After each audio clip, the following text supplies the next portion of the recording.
இன்றைய திருப்பலி வாசகங்கள். தவக்காலம் 3ஆம் வாரம், ஞாயிற்றுக்கிழமை. முதல் வாசகம். குடிக்க எங்களுக்கு தண்ணீர் கொடும். விடுதலை பயண நூலிலிருந்து வாசகம்.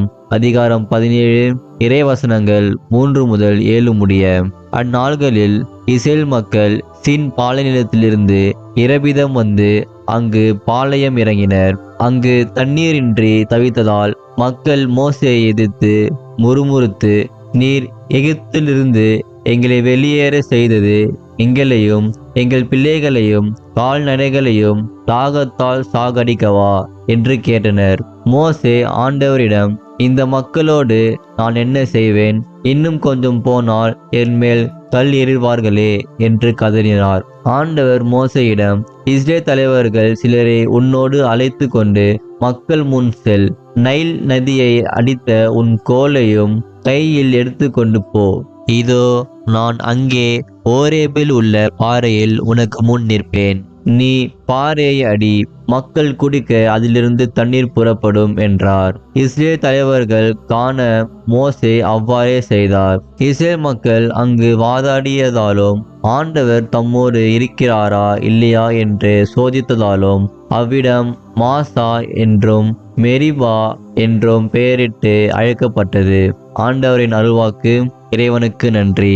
பதிலுரை பாடல். திருப்பாடல் 95. இறை வசனங்கள் 1, 2, 6, 7 மற்றும் 9 முடிய. பல்லவி.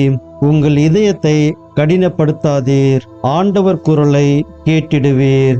வாருங்கள், ஆண்டவரை புகழ்ந்து பாடுங்கள், நமது மீட்பின் பாறையை போற்றி ஆர்ப்பரியுங்கள். நன்றியுடன் அவர் திருமுன் செல்வோம், புகழ் பாக்களால் அவரை போற்றி ஆர்ப்பரிப்போம். பல்லவி. உங்கள் இதயத்தை கடினப்படுத்தாதீர், ஆண்டவர் குரலை கேட்டிடுவீர். வாருங்கள், தாழ் பணிந்து அவரை தொழுவோம். நம்மை உருவாக்கிய ஆண்டவர் முன் முழந்தாளிடுவோம். அவரே நம் கடவுள், நாமோ அவரது மேய்ச்சலின் மக்கள். நாம் அவர் பேணி காக்கும் ஆடுகள். பல்லவி. உங்கள் இதயத்தை கடினப்படுத்தாதீர், ஆண்டவர் குரலை கேட்டிடுவீர்.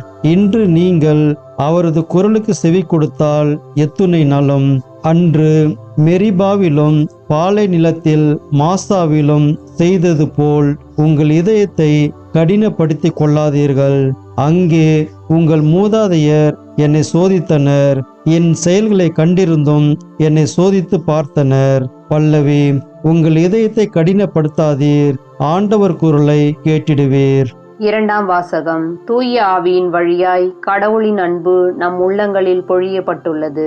திருத்தூதர் பவுல் ரோமையருக்கு எழுதிய திருமுகத்தில் இருந்து வாசகம். பிரிவு 5, இறை வார்த்தைகள் 1 முதல் 2 மற்றும் 5 முதல் 8 வரை. சகோதர சகோதரிகளே, நாம் கொண்டுள்ள நம்பிக்கையின் மூலம் கடவுளுக்கு ஏற்புடையவர்களாகியுள்ள நாம் நம் ஆண்டவராகிய இயேசு கிறிஸ்துவின் வழியாய் கடவுளோடு நல்லுறவு கொண்டுள்ளோம். நாம் இப்போது அருள் நிலையை பெற்றிருக்கிறோம். இந்நிலையை அடையும் உரிமை இயேசு கிறிஸ்துவின் மீது கொண்டுள்ள நம்பிக்கையால் தான் அவர் வழியாகவே நமக்கு கிடைத்தது.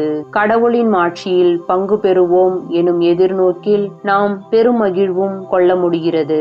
அந்த எதிர்நோக்கு ஒருபோதும் ஏமாற்றம் தராது. ஏனெனில் நாம் பெற்றுள்ள தூய ஆவியின் வழியாய் கடவுளின் அன்பு நம் உள்ளங்களில் பொழியப்பட்டுள்ளது.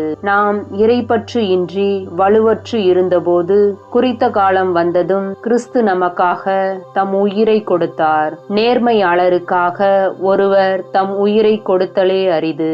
ஒருவேளை நல்லவர் ஒருவருக்காக யாரேனும் தம் உயிரை கொடுக்க துணியலாம். ஆனால் நாம் பாவிகளாய் இருந்தபோது கிறிஸ்து நமக்காக தம் உயிரை கொடுத்தார். இவ்வாறு கடவுள் நம் மீது கொண்டுள்ள தம் அன்பை எடுத்து காட்டியுள்ளார். ஆண்டவரின் அருள்வாக்கு. இறைவனுக்கு நன்றி. நற்செய்திக்கு முன் வசனம். ஆயன் தன் மந்தையை காப்பது போல ஆண்டவர் நம்மை காக்கின்றார். ஆண்டவரே, நீர் உண்மையிலே உலகின் மீட்பர். நான் தாகம் கொள்ளாதபடி வாழ்வு தரும் தண்ணீரை எனக்கு அளித்தருளும். ஆயன் தன் மந்தையை காப்பது போல ஆண்டவர் நம்மை காக்கின்றார். நற்செய்தி வாசகம். நிலை வாழ்வு அளிக்க பொங்கி எழும் ஊற்று கிறிஸ்துவே.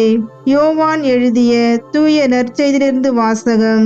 அதிகாரம் 4, இறை வார்த்தைகள் 5 முதல் 42 முடிய. அக்காலத்தில் இயேசு சமாரியாவில் உள்ள சிக்கார் என்னும் ஊருக்கு வந்து சேர்ந்தார். யாக்கோபு தம் மகன் யோசேப்புக்கு கொடுத்த நிலத்துக்கு அருகே அந்த ஊர் இருந்தது. அவ்வூரில் யாக்கோபின் கிணறும் இருந்தது. பயணத்தால் களைப்புற்றிருந்த இயேசு கிணற்று ஓரமாய் அமர்ந்தார். அப்போது ஏறக்குரிய நண்பகல். அவருடைய சீடர் உணவு வாங்குவதற்காக நகருக்குள் சென்றிருந்தனர். சமாரிய பெண் ஒருவர் தண்ணீர் மொள்ள வந்தார். இயேசு அவரிடம், குடிக்க எனக்கு தண்ணீர் கொடும் என்று கேட்டார். அச்சமாரிய பெண் அவரிடம், நீர் யூதர், நானோ சமாரிய பெண், நீர் என்னிடம் குடிக்க தண்ணீர் கேட்பது எப்படி என்று கேட்டார். ஏனெனில் யூதர்கள் சமாரியரோடு பழகுவதில்லை. இயேசு அவரை பார்த்து, கடவுளுடைய கொடை எது என்பதையும் குடிக்க தண்ணீர் கொடும் என கேட்பவர் யார் என்பதையும் நீர் அறிந்திருந்தால் நீரே அவரிடம் கேட்டிருப்பீர், அவரும் உமக்கு வாழ்வு தரும் தண்ணீரை கொடுத்திருப்பார் என்றார். அவர் இயேசுவிடம், ஐயா, தண்ணீர் முள்ள உம்மிடம் ஒன்றுமில்லை, கிணறும் ஆழமானது. அப்படி இருக்க வாழ்வு தரும் தண்ணீர் உமக்கு எங்கிருந்து கிடைக்கும்? எம் தந்தை யாக்கோபை விட நீர் பெரியவரோ?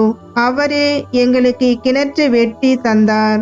அவரும் அவருடைய மக்களும் கால்நடைகளும் இதிலிருந்துதான் தண்ணீர் குடிப்பது வழக்கம் என்றார்.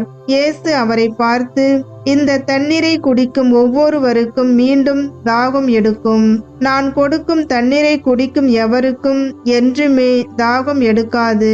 நான் கொடுக்கும் தண்ணீர் அதை குடிப்பவருக்குள் பொங்கி எழும் ஊற்றாக மாறி நிலைவாழ்வு அளிக்கும் என்றார். அப்பெண் அவரை நோக்கி, ஐயா, அத்தண்ணீரை எனக்கு கொடும். அப்போது எனக்கு தாகமும் எடுக்காது, தண்ணீர் மொள்ள நான் இங்கு வர தேவையும் இருக்காது என்றார். இயேசு அவரிடம், நீர் போய் உம் கணவரை இங்கே கூட்டிக் கொண்டு வாரும் என்று கூறினார். அப்பெண் அவரை பார்த்து, எனக்கு கணவர் இல்லையே என்றார்.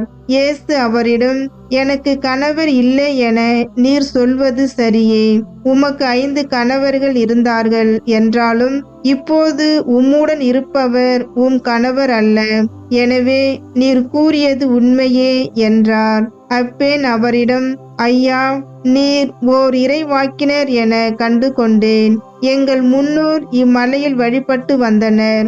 ஆனால் நீங்கள் எருசலேமில்தான் வழிபட வேண்டும் என்கிறீர்களே என்றார். இயேசு அவரிடம், அம்மா, என்னை நம்பும், காலம் வருகிறது, அப்போது நீங்கள் தந்தையை இம்மலையிலோ எருசலேமிலோ வழிபட மாட்டீர்கள். யாரை வழிபடுகிறீர்கள் என தெரியாமல் நீங்கள் வழிபடுகிறீர்கள். ஆனால் நாங்கள் தெரிந்து வழிபடுகிறோம். யூதரிடமிருந்தே மீட்பு வருகிறது. காலம் வருகிறது, ஏன் வந்தே விட்டது. அப்போது உண்மையாய் வழிபடுவோர் தந்தையை அவரது உண்மை இயல்புக்கேற்ப உள்ளத்தில் வழிபடுவர். தம்மை வழிபடுவோர் இத்தகையோராய் இருக்கவே தந்தை விரும்புகிறார். கடவுள் உருவமற்றவர். அவரை வழிபடுவோர் அவரது உண்மை இயல்புக்கு ஏற்ப உள்ளத்தில்தான் வழிபட வேண்டும் என்றார். அப்பெண் அவரிடம், கிறிஸ்து எனப்படும் மெசியா வருவார் என எனக்கு தெரியும். அவர் வரும்போது அனைத்தையும் எங்களுக்கு அறிவிப்பார் என்றார். இயேசு அவரிடம், உம்மோடு பேசும் நானே அவர் என்றார். அந்நேரத்தில் இயேசுவின் சீடர் திரும்பி வந்தனர். பெண் ஒருவரிடம் அவர் பேசிக் கொண்டிருப்பதைக் கண்டு அவர்கள் வியப்புற்றனர். எனினும் என்ன வேண்டும் என்றோ அவரோடு என்ன பேசுகிறீர் என்றோ எவரும் கேட்கவில்லை. அப்பெண் தம் குடத்தை விட்டுவிட்டு ஊருக்குள் சென்று மக்களிடம், நான் செய்த எல்லாவற்றையும் என்னிடம் சொன்ன மனிதரை வந்து பாருங்கள், அவர் மெசியாவாக இருப்பாரோ என்றார். அவர்கள் ஊரிலிருந்து புறப்பட்டு இயேசுவிடம் வந்தார்கள். அதற்கிடையில் சீடர், ரபி, உண்ணும் என்று வேண்டினர். இயேசு அவர்களிடம், நான் உண்பதற்குரிய உணவு ஒன்று உண்டு, அது உங்களுக்கு தெரியாது என்றார். யாராவது அவருக்கு உணவு கொடுத்திருப்பார்களோ என்று சீடர்கள் தங்களிடையே பேசிக் கொண்டார்கள். இயேசு அவர்களிடம், என்னை அனுப்பியவரின் திருவுளத்தை நிறைவேற்றுவதும் அவர் கொடுத்த வேலையை செய்து முடிப்பதுமே எனது உணவு. 4 மாதங்களுக்கு பின்தான் அறுவடை என்னும் கூற்று உங்களிடையே உண்டே. நிமிர்ந்து வயல்வெளிகளை பாருங்கள். பயிர் முற்றி அறுவடைக்கு தயாராய் உள்ளது. அறுப்பவர் கூலி பெறுகிறார். நிலை வாழ்வு பெறுவதற்காக மக்களை கூட்டி சேர்க்கிறார். இவ்வாறு விதைப்பவரும் அறுப்பவரும் ஒருமிக்க மகிழ்ச்சி அடைகின்றனர். நீங்கள் உழைத்து பயிரிடாததை அறுவடை செய்ய நான் உங்களை அனுப்பினேன். மற்றவர்கள் உழைத்தார்கள், ஆனால் நீங்கள் அந்த உழைப்பின் பயனை அடைந்தீர்கள். இவ்வாறு விதைப்பவர் ஒருவர், அறுவடை செய்பவர் வேறு ஒருவர் என்னும் கூற்று உண்மையாயிற்று என்றார். நான் செய்தவை அனைத்தையும் என்னிடம் சொன்னார் என்று சான்று பகர்ந்த பெண்ணின் வார்த்தையை முன்னிட்டு அவ்வூரில் உள்ள சமாரியர் பலர் இயேசுவிடம் நம்பிக்கை கொண்டனர். சமாரியர் அவரிடம் வந்தபோது அவரை தங்களோடு தங்குமாறு கேட்டுக்கொண்டனர். அவரும் அங்கு 2 நாள் தங்கினார். அவரது வார்த்தையை முன்னிட்டு இன்னும் பலர் அவரை நம்பினர். அவர்கள் அப்பெண்ணிடம், இப்போது உன் பேச்சை கேட்டு நாங்கள் நம்பவில்லை, நாங்களோ அவர் பேச்சை கேட்டோம். அவர் உண்மையிலே உலகின் மீட்பர் என அறிந்து கொண்டோம் என்றார்கள். ஆண்டவரின் அருள்வாக்கு. கிறிஸ்துவே உமக்கு புகழ்.